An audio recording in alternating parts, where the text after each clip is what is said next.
ଚାଲନ୍ତୁ ଜାଣିବା ଶ୍ରୀକୃଷ୍ଣଙ୍କର ଏହି ରହସ୍ୟମୟ ନବଗୁଞ୍ଜର ରୂପର କାହାଣୀ। ଏକଦା ଦ୍ୱାପର ଯୁଗରେ ଅର୍ଜୁନ ନୂତନ ଅସ୍ତ୍ରଶସ୍ତ୍ର ପାଇଁ ମଣିଭଦ୍ର ପର୍ବତ ଉପରେ ତପସ୍ୟାରତ ଥିଲାବେଳେ ଏକ ଅଦ୍ଭୁତ ଶବ୍ଦ ଶୁଣିଲେ। ଏ କି ଶବ୍ଦ ଯିଏ ମୋ ତପସ୍ୟା ଭଙ୍ଗ କଲା?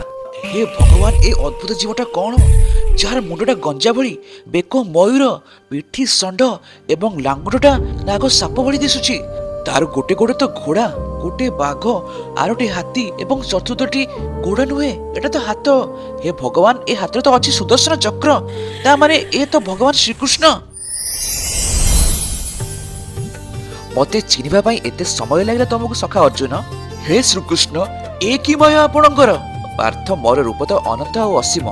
ଏହି ଅବତାରର ଅଭିପ୍ରାୟ ତୁମ ମନରୁ ସର୍ବଶକ୍ତିମାନ ଏବଂ ସର୍ବଜ୍ଞାନୀ ହେବାର ଅହଙ୍କାର ଦୂର କରିବା ଏବଂ ନୂତନ ଜ୍ଞାନର ଗୁଞ୍ଜରଣ କରିବା।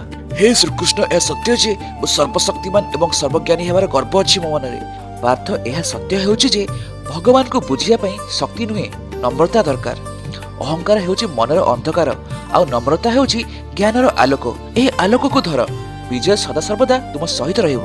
ହେ ପ୍ରଭୁ, ଆପଣ ମୋ ଏହି ଚକ୍ଷୁରୁ ଅହଙ୍କାରର ପରଦା ହଟାଇଥିବାରୁ ଆପଣଙ୍କୁ ଅନେକ ଧନ୍ୟବାଦ।